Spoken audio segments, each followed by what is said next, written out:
Can simple, heartfelt faith, can it truly be more powerful than, all the learned prayers and the really elaborate rituals we see in the world? It's a question that's kind of quietly echoed through the centuries, really, a timeless puzzle. And a literary giant actually tackled it head on. So today, on the deep dive, we're going straight to that source. We want to explore not just the question, but maybe a surprisingly profound answer.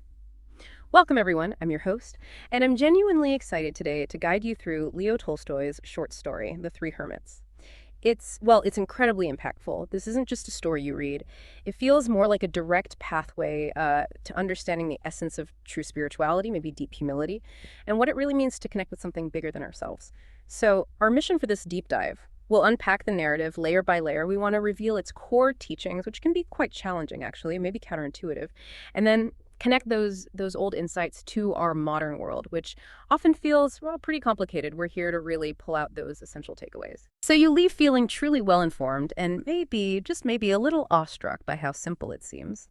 What always gets me about this story is how something so brief can carry so much weight. It really subtly but powerfully makes you question, your assumptions about what proper faith looks like, or even, proper practice in any field, really. And that kind of profound question, well, that's classic Tolstoy, isn't it? He's rightly celebrated, one of the greatest Russian writers, always digging into the fundamental stuff about being human.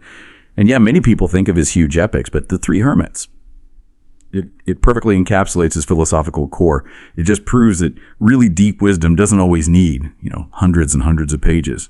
This dive, I think, is going to offer some unexpected insights that challenge how we even define wisdom and connection. Okay, so let's unpack this then. The story kicks off with a bishop, right? A distinguished man, very steeped in religious doctrine, and he's traveling by ship. He's a figure of authority, and he's used to ceremony, structured faith. During the journey, he starts hearing whispers, rumors, really, about three old hermits. They live on this remote, almost mythical-sounding island. Now, as you'd expect from a spiritual leader, the bishop feels this strong sense of duty. Almost an obligation, you could say. His first thought is pretty clear. He feels he needs to teach these supposedly simple folk, bring them up to speed on proper religion. He arrives thinking they absolutely need his guidance. Right. And when he actually gets to this island, what he finds is, it couldn't be more different from what he expected. Dramatically so. These aren't just humble old guys. Their whole existence is about radical simplicity. We're talking like no possessions, no church building, and crucially, no complex formal prayers. Nothing he'd recognize from the liturgy. Their entire spiritual practice, their connection to the divine, seems boiled down to this one incredibly simple, almost childlike line they just keep repeating. Three are ye, three are we, have mercy upon us. And what's fascinating is that immediate contrast it sets up with, formalized institutional religion. It's like this direct, unadorned conversation with God, bypassing all the usual channels. It kind of makes you wonder, how much structure do we actually need? Oh, I can only imagine the bishop's reaction to hearing that. Faced with what he sees as this, almost basic prayer, he feels he has to step in. He genuinely thinks they need proper guidance, a more structured way.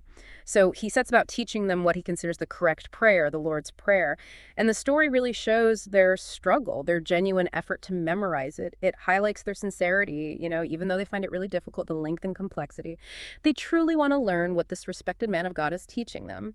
And that's exactly where the irony really starts to bite, isn't it? You've got this highly learned bishop, an authority figure, totally confident in his spiritual and intellectual superiority, and he's trying to impose structure, rules, specific words onto what seems, for all intents and purposes, like a pure, unadulterated, and actually really effective faith.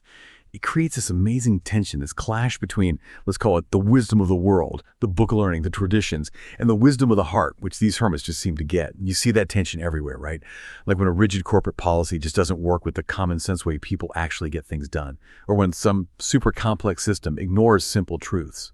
Okay, now here's where it gets really interesting and honestly astonishing. The bishop, feeling he's done his duty, says goodbye, gets back on his ship, and they sail away. But that night, as the ship's moving through the dark water, something miraculous happens, completely unexpected. A bright light shows up in the distance. It gets brighter, closer. And then this almost unbelievable sight. The three hermits are running across the water, literally walking, running on the sea, effortlessly catching up to the ship. It's just one of those images that sticks in your mind, Mm-hmm. A visual proof of some extraordinary power. Exactly. It's more than just visual. It's symbolic. It underlines just how profound their connection really is.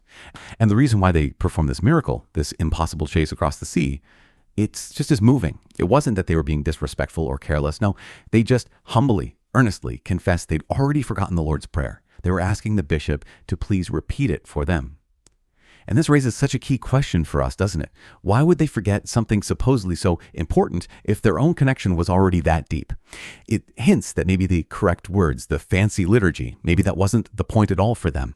In fact, maybe the very effort to intellectualize it, to formalize their prayer, actually interfered with their natural state of connection. What happens next is just completely transformative for the bishop, isn't it? He doesn't just see a miracle, he feels this massive shift inside him. He's not just surprised, he's utterly humbled, completely awestruck. All his pride, all those initial assumptions about being intellectually and spiritually superior, they just dissolve in that one moment. It's breathtaking. He sees firsthand the immense, undeniable power of their simple, heartfelt faith, a faith that seems to bend the laws of nature itself. It's a total role reversal.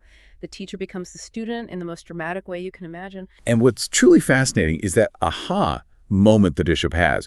He doesn't just witness the miracle, he gets it. He understands its deeper meaning. He realizes with total clarity that their simple prayer, that direct line they have, is actually far greater than all formal knowledge. It's more powerful, more effective than any complex liturgy, any memorized scripture, any deep theology he knows.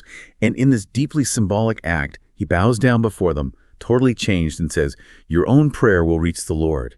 Pray for us sinners." That's the core turning point of the whole story, a powerful validation of this pure, innate spirituality.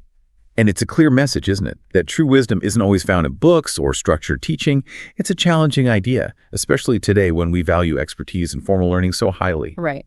So what does all this mean for us then? What are the big truths Tolstoy wants us to grasp from this incredible, yet really short story? He packs so much into just a few pages. It's like a masterclass in boiling down difficult wisdom. Well, I think the first really profound lesson is that true faith, or maybe true connection in any deep sense, is fundamentally simple. Tolstoy shows us it isn't really about meticulously memorizing words or rigidly following complex rituals, although, those things can have their place. Instead, it's about the sincerity of the heart. Just think about the hermit's direct, almost childlike prayer compared to their struggle with the long, structured Lourdes prayer. It's that raw, honest intention that seems to matter most. But this raises a really interesting point. Why is simplicity often so hard for us to embrace? Especially now when everything seems to demand more complexity, more performance. Even in spiritual life, we often get told more is better or complicated means effective. And that can make simple, heartfelt acts feel, insufficient maybe. That leads perfectly into the second challenging idea here. Humility matters a lot. And it's actually a path to learning. The bishop's journey is the perfect example. He shows up as the expert, the teacher, ready to impart his knowledge. But through this incredible encounter, he becomes the student. It's such a powerful reversal. It challenges all our assumptions about who holds wisdom and where real understanding comes from. It's a strong reminder that sometimes the best lessons come from the most unexpected places.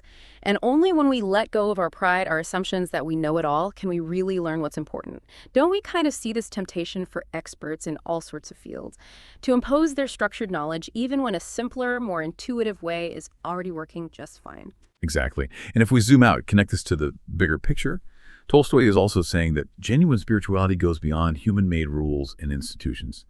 The hermit's connection to God was, direct, pure, completely beyond dogma. They didn't need a church building. They didn't need priests.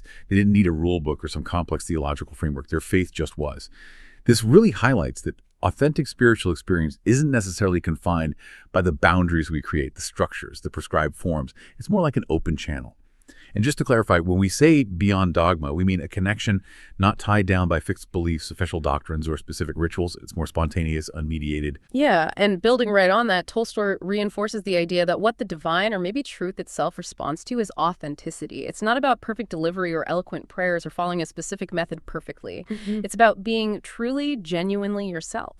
A heartfelt, authentic cry out, no matter how simple or maybe even clumsy it sounds to someone else, can be profoundly more powerful than the most beautifully recited prayer. That resonates so much today, doesn't it? With that desire for real understanding over just going through the motions, for realness over performance, whether you're religious or not. It's about feeling something true, something unadorned. Which brings us to a really important question. How does this story hit us today?